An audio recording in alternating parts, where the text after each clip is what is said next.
the list is endless, as well as working with mosques, putting lists of posts up in supermarkets, etc. So it was about raising the awareness of our services in Birmingham. And the fourth element was to take a very strong and appropriate enforcement action where we could find non-crimes. Just one minute. If Mr. Sorati and also Mr. Nawaz, Jamshed Nawaz can come up here, because we'll be hearing from you in a few minutes. If you can just one over there and one over there. Sorry, I did interrupt. And settle down now. We're just continuing with our meeting. Thank you.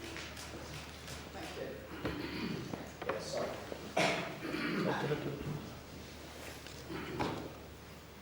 As I mentioned before, the main problems that we have had with training standards is to get people to come forward. And we think that this is due to a number of reasons. A, sections of the community might not be aware of trading standards, they might not want to approach trading standards even if they are aware of them, that there is a perception, and a correct perception, that Hajj is a spiritual experience, but that is then, the issue then becomes, is it a matter for complaints? And we feel that tour operators themselves are playing on this spiritual feeling of pilgrims to say, don't complain because you've been on a spiritual trip. Also, we've had facts that some of the travel operators who have acted in a non-compliant fashion have actually been members of the community, so people are reticent and complaining about them. And we've even got cases where pilgrims have actually been threatened or intimidated by tour operators into not providing witness statements and not taking further action. So those are some of the barriers that we've come across.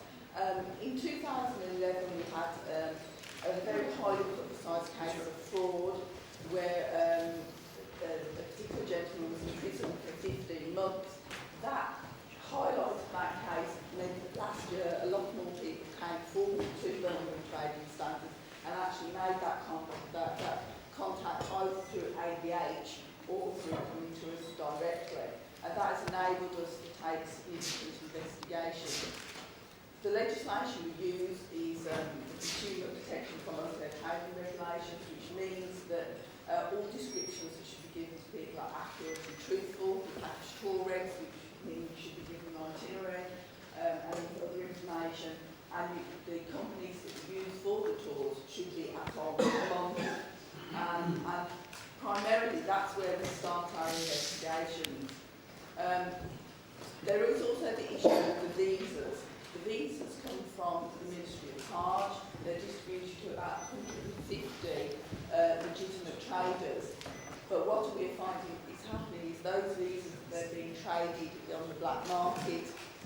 What people are doing is they're actually purchasing tours without visas. Their passports are being taken away from them. They're being sent to a third party. And sometimes those passports are coming back with visas in them, sometimes they're not. We've had a case very recently where a lot of people contacted us where allegedly the chap who provided the visas had run off with the money and people have had pages torn out of their passports where the visas and where they were. And this is a very new and emerging complaint that we're having, that we're trying to investigate, because there seems to be a very real fraud and trade in these visas, which are provided free of charge from Saudi Arabia. So no one should be paying visas at all. When we first started our investigations in 2011, we looked at 40 trading premises, and out of those, 13 were misleading in terms of whether they were at all protected, but only 4 were completely compliant. This year we've looked at 65. Out of those, we've got 9 that are misleading with regard to ATON, but we have found various other problems, and we're carrying on our investigations with regard to those. We have been very successful in the last year in taking prosecutions, and last year's resulted in 5 traders being convicted, 2 traders being given a formal caution, and we're pursuing 3 other traders in terms of court cases pending. I touched earlier on our major fraud case with a custodial sentence. That gentleman actually was ordered to pay some proceeds of crime where he benefited from his criminality. He did not pay his proceeds of crime, so he's been sent back to jail now for a further 15 months. So he served his time and he's now got to go back to jail because he will not part with his money. We've also had another very successful proceeds of crime case against Salim Akhtar of Embassy Express, who we prosecuted in 2013, in February 2013, where his proceeds of crime confiscation was £23,000, with 5,600 of that being awarded back to the victims. And that's the important thing here. What we're trying to do is get the money back to the victims of these crimes, and we're using all of the powers we have to enable us to do that.